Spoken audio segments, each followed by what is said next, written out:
political times, albeit with a slight side order of surrealism. Vote Conservative to undo 9 years of Conservative policies. That is, I'm sorry to go on about this, but sometimes I stumble across an insight or an observation, and I just can't quite believe my own eyes. Vote Conservative to undo 9 years of Conservative policies. Right, okay. Can I trust you? Of course you can trust me. I told you we'd be out of the European Union on October the 31st, or I would be dead in a ditch. Oh, yeah, no, fair enough, yeah. And of course you did that thing with the custody. Yeah, I absolutely did. Swore blind to the DUP, to the Conservatives, to Parliament. There would be absolutely no prospect whatsoever of me being responsible for a British customs border in the Irish Sea. But that is precisely what I tried to sell to Parliament last week. So, this is the Conservative offer. Trust Boris Johnson, a man who we spent 14 hours last week inviting callers to ring in and tell us something from his past that suggested he would be trustworthy in the future. And the only call we got was from a poor fella called Carl, who tried to claim that he was some sort of friend of the LGBT community and then had a bit of an accident live on air. Very unfortunate. But the more serious point, of course, is nobody could. A man whose first job he was sacked from for making up a quote from his own godfather. He wrote 2 columns in preparation, of course, for Brexit, and elected to publish the one that would most enhance his chances of becoming Prime Minister. He has, of course, cheated on both of his wives and serial mistresses.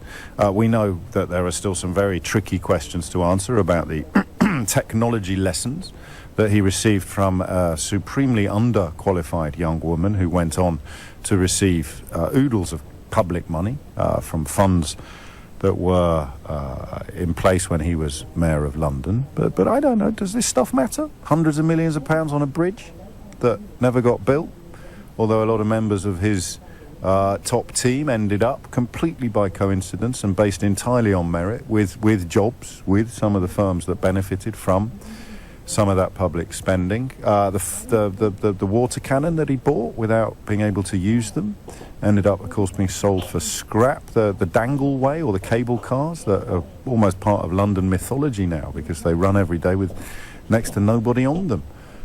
We look, of course, at the plight of Nazanin Zaghari-Ratcliffe and the fact that when Foreign Secretary Boris Johnson somehow managed to make her already dire situation worse. Quite an astonishing intervention from Boris Johnson. And then during the leadership campaigns, not only did he promise that we'd be out of the European Union tomorrow, I mean literally tomorrow, it's October the 31st tomorrow, I'm not using it as a figure of speech, but he also attacked people like Jeremy Hunt and Rory Stewart for failing to make the same promise.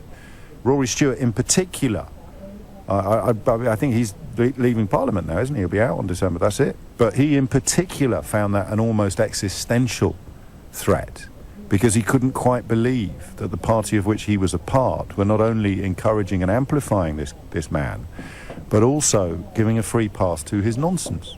He's perfectly entitled to say, I'll do my very best to get out on October the 31st, which they all did. But he was the only one who said, I definitely will. And you could see on the stage, you could see Stewart and Hunt in particular just thinking, well, I mean, this is a moral moment. This is where you either get down and dirty with the dogs or you try to retain a little bit of integrity and credibility. Sajid Javid sort of went the other way, I think it's probably fair to say. Hunt and Stewart felt, you can't, it's not keep it. So anyway, he broke that promise. He, as far as we're aware, broken any promise he's ever made. But the Conservative Party offering is trust Boris Johnson. Just have a think about how low a country has been brought when the party of government is campaigning on 2 platforms. The first is vote for us and we'll do 9 years of damage done to this country by our own party.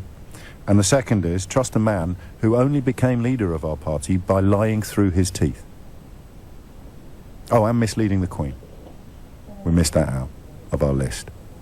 Just have a little think about that. Before the right-wing media starts in earnest going after Jeremy Corbyn and comparing him to, I don't know, Grandpa Smurf or whatever the latest attack will be. And I enjoy having a bit of a cut and thrust with some of these political characters as well, even if it upsets the faithful. But before they get their cudgels out on full, just have a little think about what you as a right-wing voter are now being offered by the party of government in the United Kingdom.